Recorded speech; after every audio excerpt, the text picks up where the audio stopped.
Apa boleh sholat di rakaat ketiga dan keempat setelah Al-Fatihah? Boleh membaca surah lain? Setahu saya tidak ada lagi anjuran.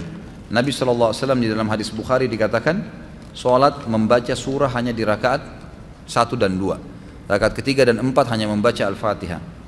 Bolehkah membaca surah yang sama di sebuah rakaat? Misal membaca Al-Ikhlas karena menyukai surah tersebut? Setahu saya sebaiknya jangan. Dianjurkan untuk memvariasikan, karena contoh dari Nabi SAW divariasikan. Tapi bolehkah di setiap rakaat kedua saya membaca Al-Ikhlas? Boleh kalau itu.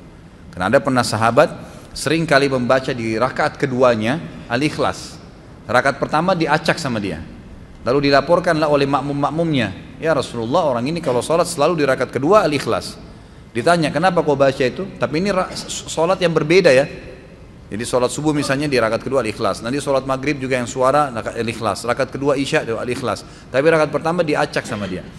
Maka kata Nabi SAW, kenapa kau baca begitu? Kata sahabat tadi, karena saya mencintai surah itu ya Rasulullah.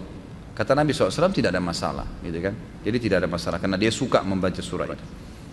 Tapi nggak boleh dalam satu sholat semuanya sama, rakaat pertama Al-Ikhlas, rakaat kedua Al-Ikhlas. Ini masih banyak surah lain, kenapa malas baca? Gitu kan?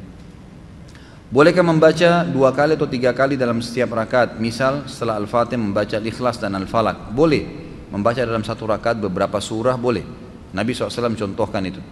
Bolehkah membaca suratannya hanya 1 ayat saja? Misal Al-Baqarah 102 dan rakaat kedua Al-Baqarah 255. Boleh saja, nggak ada masalah. Tapi ulama menganjurkan termasuk adab membaca Al-Quran adalah membaca sampai selesai kalau ayat-ayatnya pendek. Ada orang Masya Allah, Allahu Akbar, waladhdallin amin, qul Allahu ahad, Allahu Akbar, ruku. Rakaat kedua Allahu Samad, ruku lagi. Nah ini tidak masuk dalam adab Al-Quran, mestinya diselesaikan kalau surah-surah pendek.